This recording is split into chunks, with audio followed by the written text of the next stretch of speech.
What's going on, YouTube? It's your boy Friends Gideon, and Happy New Year's! We out here in 2024, and today we're gonna bring in some good music.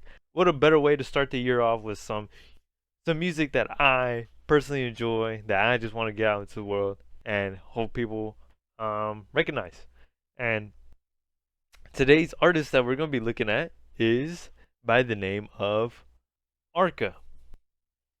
If y'all have not heard of Arca, she makes very interesting music, very experimental music. I mean, goes all over the place with her music. Sometimes it could sound like a nice, hip hop beat, you know, in her earlier projects, and then I don't know, it could just destroy you with some deep, dark pianos that really hits you in the emotions.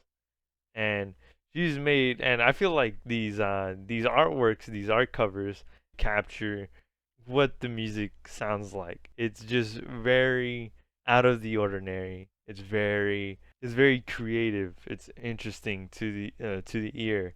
It's not like anything I've ever heard of personally. There's a few tracks that I've listened to from Kick 2 and Kick 4 that have caught my interest. I'm all like, oh, let me just start from the beginning. Let me see where they began, and I'll work my way up to see how they achieve, how they have grown from their first mixtape to their most recent work. Right. So I just been going through the catalog, and at the moment I'm at Mutant. I started on Stretch 2. Stretch 2, I'll play a few songs. It's very interesting.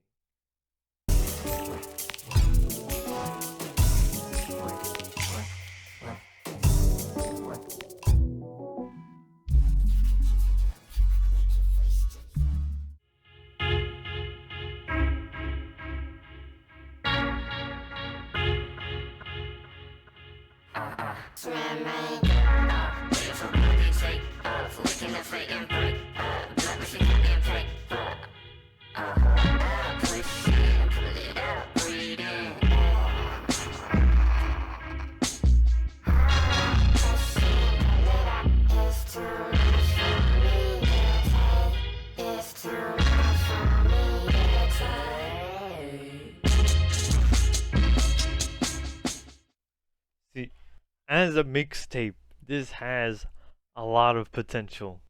I mean, if I heard this back in 2012, I would see this artist as the next up of becoming like one of the greatest electronic artists. Simply because there's so many ideas blended in these songs that you can tell that they are a very creative thinker. They sound original, as pure as it is, and even though at times it may come off as a bit of mishmash of noise, to me, broke up, like it just sounded so, it executed what it was trying to portray so well. So that's what I got from Stretch 2. And moving on to Ampersand, of course, we are getting some, as it says, experimental sounds. I'll go ahead and play a few.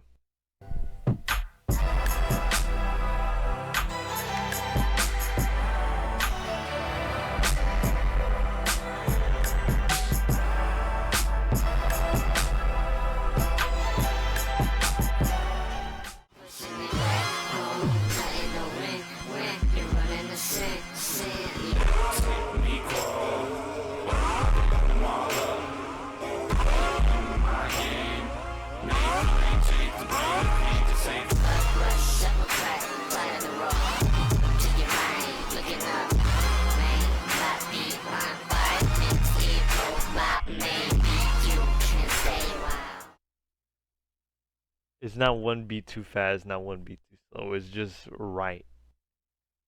Um, she executes the mixing very well, and this just excites me for the upcoming like 7 projects that she has, and I can't wait to keep listening to more and more.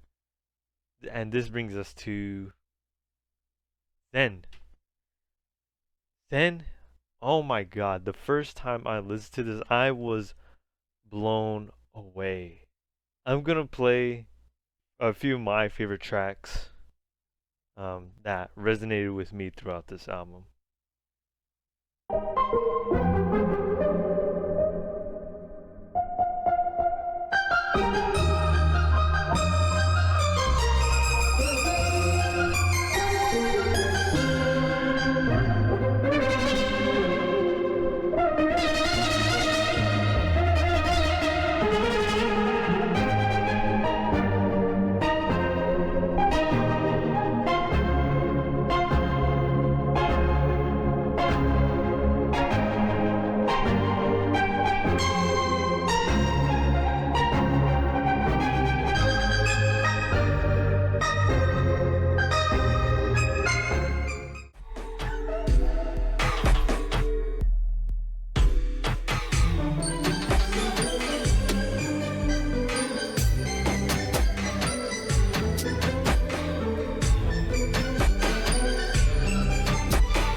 I mean, absolutely wonderful album.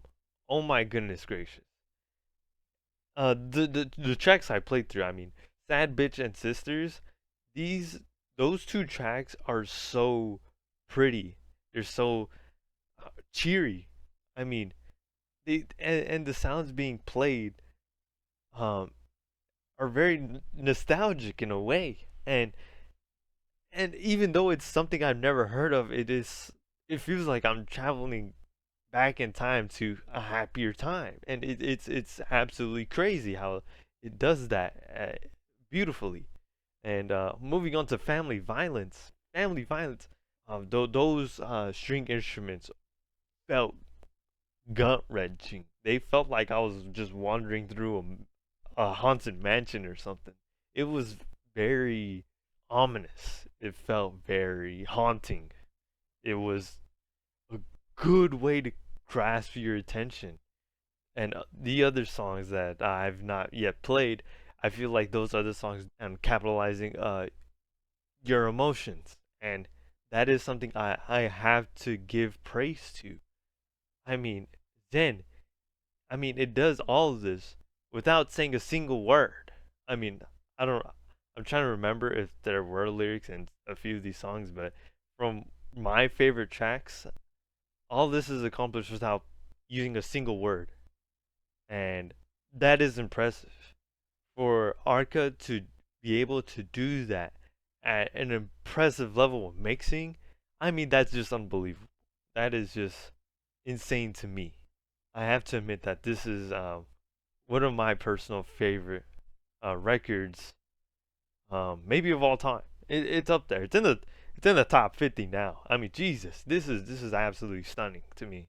Yeah, there's just so many. There's so much creativity behind each song. Each song is just different from the next, and it's very experimental in the sounds being used. I mean, to me, Zen feels the most consistent. It um out of the first two projects that I've heard, Stretch 2 and 5 ampersands. Just because 5 ampersands and Stretch 2 sound like they're just trying to go more off the wall, trying to go out of the box as much as they can. And I do appreciate that. I do like that she goes for that angle. But for me, it's not as consistent as what it is to Zen, and that's just my personal opinion. Fantano, he likes how off the wall it goes. He likes how the different directions are taken, and since those are mixtapes, I understand because they're just going for a different sound. They're trying to get their image out, trying to get like, hey, this is what I can do. Check out all of these things I can do, and I respect that. I feel like Zen is the first like official, all right, this is it. This is my debut. That is what I'm gathering from listening to these three records. Insane. I just have no. I'm speechless. I'm speechless. Um, what I will rate Zen? I will rate Zen a. I'll rate it a 9.4 out of 10. And yeah, yes, that is high. That is a very high score, but I feel like it's well deserved. Let me know if y'all agree with my rating. Is what other tracks should I listen to from Arca that y'all have really liked? Are these records just not it for you? Is there an other artist that is very similar to what Arca is producing? Let me know in the comments what y'all think, and I'm excited to hear the rest of this catalog. And I really hope some of you do check it out. It's something that I am proud to give recognition to. And thank y'all so much for watching, and I'll catch y'all in the next video. Peace.